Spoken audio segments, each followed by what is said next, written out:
Mike, of course, with Pig Trail Nation, and we appreciate his time on a Monday.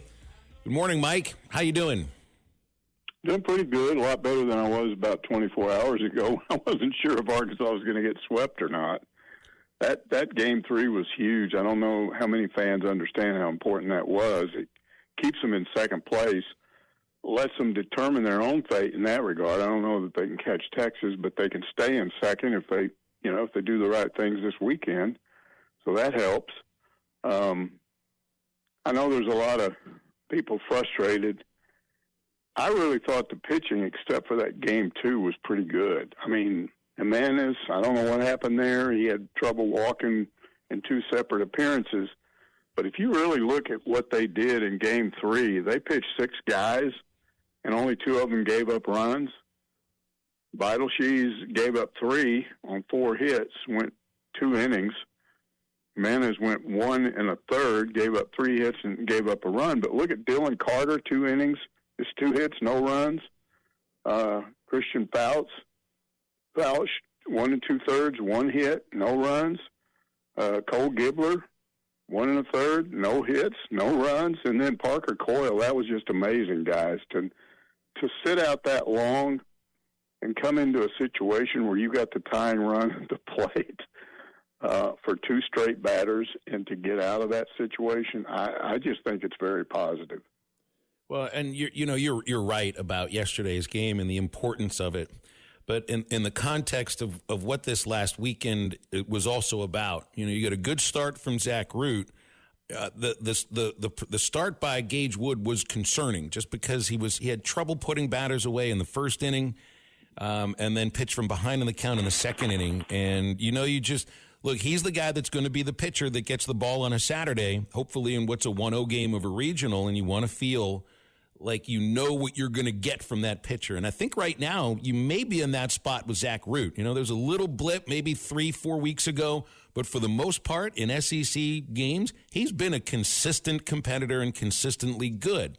Wood, there's been a little up, there's been a little down since he's come back from his injury, and that's why it's like this next start for him against Tennessee, I think, is really important, just to show that he can be back to. He doesn't have to be where he was against Texas, but you can't be where you were against LSU. Well, his history has always been that he's much stronger at home than he is on the road. I expect him to bounce back this week. The issue is what does he do, in postseason? If you're at home and you're in a regional, super regional, fine. What does he do at the College World Series if you get there? And I don't know, but that is concerning. You need that, and I think they were counting on that. But the good news is, and I haven't even talked about Hunter Dietz, but my goodness, I mean, I think he got charged with that run, which I don't see how that happened. It was just the scorekeeper, but it was the throwing error that allowed the run to score. But he came in and did his job. They got that third out, and that was encouraging to me to see him pitch like that. And then Coyle, I mean, you just look; those are 2 guys that you can now add to the bullpen, and I think, again, Carter's been pitching well, Fouch has been pitching well, Gibler's not bad. I'm not all that concerned about pitching. The hitting and the leaving of 28 runners on base. They kept talking about on the broadcast how Arkansas was the best in the country at driving in runs in critical situations, and they just went backwards in that regard this weekend. And a lot of people are frustrated, especially with the 2 Aloy brothers and Iredale. What they're doing discipline-wise at the plate, you can see the way they're throwing the ball to these guys. They're putting it on the outside edge and expecting to lean out and swing or drop a curveball or a changeup down at the ankles, and they're going after it. And you can see other batters not going for that. You can see other batters showing more discipline. So I think there's some concern there. What's going on with those guys? The hitting came back against Texas. It wasn't what you want when you go on the road like that. If they'd have hit the ball a little better, they would have won that series. I know everybody thinks, Jimenez is the one that caused them to lose that Game 1, and he did with the walks. But if you hit better, you're not in that situation. Hey, Mike, what do you give, like, percentage chance-wise if you're to say, the Arkansas Razorbacks are going to win the national championship in baseball? And then who are kind of like your top 3 or 4 teams that you think have a chance to win it this year? I think you can just throw in. I think LSU obviously is in the mix. Florida, I don't know what's going to happen with them, but they were really hot. It's one of these things where if a team gets hot suddenly at this time of year and the SEC is so good, it's going to be interesting to see how many SEC teams are in Omaha, and is it an SEC-type shootout at Omaha, or is it somebody else outside the SEC get into the mix of that and maybe make it to the championship series? I think Arkansas has a shot. This is, talent-wise, good enough to get there. Again, they're going to have to hit better, and they're going to have to, I think their starting pitching has got to be more consistent on at least 2 of those 3 days. They've got a good bullpen, but those are the 2 concerns. Are you going to go back into that situation where you're leaving runners on base, which was a problem last year? And if not, then this, how many times did we hear the game announcers say Arkansas is the most complete team, pitching, hitting, defense?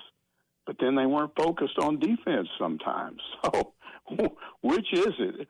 And I will say this, if you're going to have a little bit of a stumble, this is the period of time when you want to do that. And then we've seen teams can come back. Once postseason play, then it's a different story. So you got to hope that's the case. But it's all going to depend on getting to Omaha on who's in the regional. We just saw what happened to the women. I think they should have been a national 3 seed. They end up at a 4. And then how do you end up with Oklahoma State as a 2 in that region? That's tough. And Indiana's not just some walkover. So I got one of these questions on Ask Mike. Why does this selection committee in football or baseball and softball constantly do this? They're always more concerned with regional tie-ins. You bring an Oklahoma State down here because they're close, when that maybe is not the way you should do it if you do it with seeding. I mean, technically, guys, the number 1 regional, whoever has the number 1 regional, the worst 2 seed in the tournament, lowest rated 2 seed, should be the 2 seed in that regional. And you go all the way down and do it that way. But we know that's not what happens. We know that's how TCU ended up here in this regional a couple of years ago. They probably deserved to have their own regional. They certainly didn't deserve to go to Arkansas. They should have gone to a lower number. It really wasn't fair to them. It worked out, but they just don't do these things, selection committees, sometimes based on seeding. There are other factors. There's this interesting tie-in between conferences, or there's a geographical reason for doing that. And I personally don't like it. I think if you're going to seed these things, you ought to seed it all the way from beginning to end. Mike, it. And I think there's something about any NCAA selection committee with a bat and ball sport that if it works out to where either Oklahoma State or Arkansas is home and the other team has to go on the road, they will always send the Razorbacks to Stillwater and the Cowboys or Cowgirls to Fayetteville. Like always. That's a given. Even if Stillwater may be closer to there's some teams in Texas that maybe they could go play. They're going to send them to Fayetteville. And they're going to send the Hogs to Stillwater. I think is probably an unwritten rule in the NCAA selection offices. Again, maybe that's not their mission. Maybe when they sit down and select this field, they don't say it should all be based on seeding. But shouldn't it be? Why do you seed teams based on their performance during the year if that's not what you're going to go with? Now, again, to me, why is Arkansas softball a 4 seed? Why are they not a 3? How did that happen? How does Florida get into that and jump ahead of them? So there are just some things that the way they do this that are questionable, but it happens in basketball too. Anytime you have a selection committee and you do this in football, you have they select this thing and seed it, and then you get people mad. It never ends. Maybe that's what keeps people interested in it. Everybody argues about what the selection committee did. How about, what do you think? So this series with Tennessee ought to be a high-level series, but independent of that, when these teams meet, there's emotions. And it's not even just Arkansas versus Tennessee. It's Tennessee versus everybody. There is no team that I see in the country in any sport that plays with more false bravado, is that the word, than Tennessee? Yeah. Is that the right way to put it? Well, certainly not decorum. It's in your face. It's hit a home run and go by the opposing dugout and make gestures and do things like that. Van Horn always has said, he tells his guys, we don't want to do any of that. I don't want that. You know, cheer your own teammates. Don't. And we saw Oklahoma State do that in that Stillwater Regional a few years ago. I don't like that. But, you know, Tennessee's struggling right now. They're hurting. And they need this badly. And Arkansas needs to take advantage of the fact that those guys they're dropping like a rock.